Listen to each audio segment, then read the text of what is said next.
संवाद लेखन के 5 उदाहरण।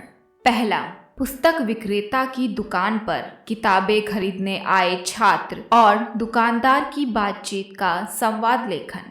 छात्र: अंकल जी नमस्ते, मुझे किताब चाहिए।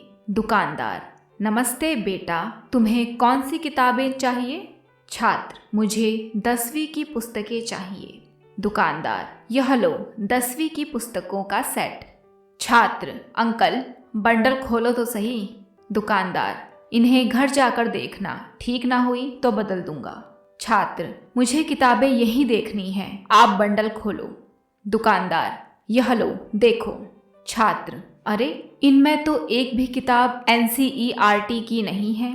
दुकानदार: पर इनमें उत्तर भी तो हैं, सारे बच्चे यही पढ़ते हैं।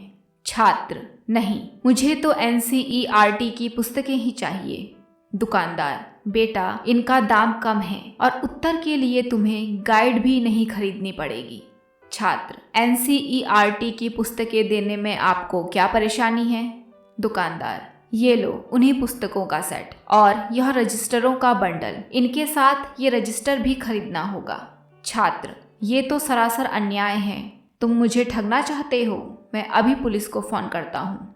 दुकानदार: फोन की बात छोड़ो, ये लो पुस्तकें, पैसे दो और जाओ। छात्र: ये हुई ना बात।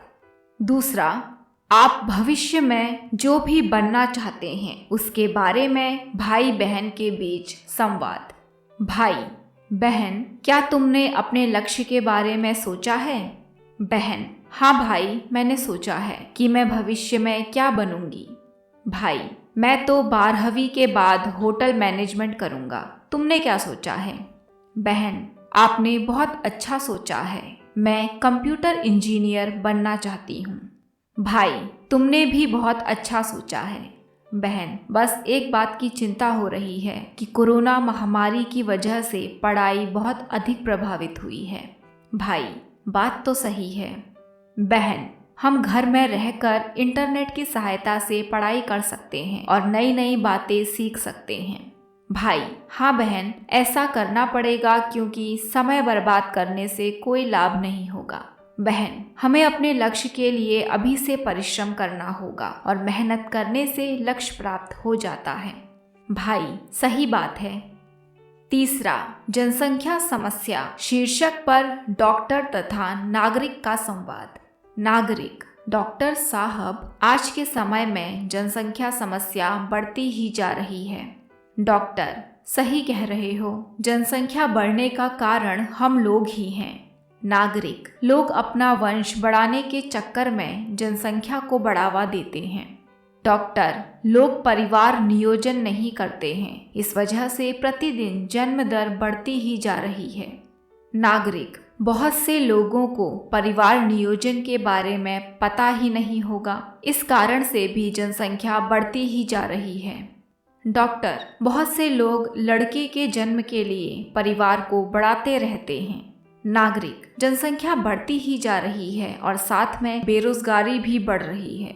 डॉक्टर: शहर हो या गांव, जनसंख्या बढ़ती ही जा रही है, लोगों के पास रहने के लिए घर नहीं है, काम नहीं है, लोग खाने के लिए तरस रहे हैं। नागरिक: सही कहा, दिन प्रतिदिन हालात बिगड़ते ही जा रहे हैं। डॉक्टर: हम सबको जनसंख्या को कम करने में सहयोग देना चाहिए, तभी हमारा देश एक विकसित देश बन पाएगा। नागरिक: सही कहा आपने, लोगों को इसके प्रति जागरूक करने की आवश्यकता है। चौथा, बहन भाई के बीच परीक्षा को लेकर संवाद। बहन: मोनू, कल तो तुम्हारी परीक्षा है ना? भाई: हाँ दीदी। बहन: क्या तुमने तैयारी कर ली? भाई: हाँ दीदी, तैयारी तो सब कर ली है। बहन: तुमने अपने सारे पाठ को अच्छे तरीके से दोबारा पढ़ लिया है ना? भाई: हाँ दीदी, मैंने दोबारा अच्छी तरीके से अपने सभी पाठ पढ़ लिए हैं। बहन: अच्छे से पेपर देना। भाई: जी दीदी। बहन: मैं उम्मीद करती हूँ कि तुम्हारे अच्छे अंक से तुम प्रथम आओगे। भाई: मैं भी यही उम्मीद करता हूँ। बहन: चल जा, अच्छे से पेपर देकर आना। भाई: प्रणाम दीदी, मैं चलता हूँ। पांचवा, ऑनलाइन क्लास के नुकसान को लेकर संवाद। निर्मला, कैसी हो बहन? सरला, क्या बताऊं दीदी, जब से मोनू की ऑनलाइन क्लास शुरू हुई है तब से समय ही नहीं मिल रहा है। निर्मला, यह तो सही कहा बहन तुमने, क्लास बच्चों की है और परेशानी हमें हो रही है। सरला, हाँ दीदी, अब सारी पढ़ाई मोबाइल से हो रही है तो बच्चों को अकेला भी तो नहीं छोड़ सकते।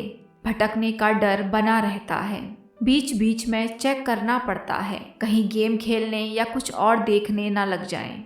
निर्मला, हाँ बहन, ऑनलाइन क्लास के फायदे तो हैं लेकिन साथ ही नुकसान भी हैं। सरला, जिस तरह का परिवेश बच्चों को स्कूल में मिलता है वैसा परिवेश ऑनलाइन कक्षा में नहीं मिल पा रहा है। निर्मला, ऑनलाइन कक्षा में प्रैक्टिकल भी नहीं करा सकते, खासकर साइंस और सोशल साइंस के। सरला, ऑनलाइन क्लासेस के बीच में ही नेटवर्क संबंधी समस्याओं से बच्चों को बहुत परेशानी होती है। निर्मला, कभी कभी तो शिक्षक अध्याय को संक्षेप में बता देते हैं। सरला, दीदी, ऑनलाइन कक्षा से मेरी मोनू की आंखों और स्वास्थ्य पर बुरा असर पड़ा है। निर्मला, बहन, अभी मोनू छोटा है, उसके लिए इतनी देर तक मोबाइल में पढ़ना सही नहीं है। सरला, तो दीदी आप ही बताएं मैं क्या करूं, पढ़ाई भी तो ज़रूरी है। निर्मला, तुम हर 20 मिनट के बाद मोनू को मोबाइल से 5 मिनट का ब्रेक दिया करो। सरला, ठीक है दीदी, मैं ऐसा ही करूंगी। संवाद लेखन के विषय में अधिक जानकारी के लिए सामने स्क्रीन पर आ रही प्लेलिस्ट को देखें।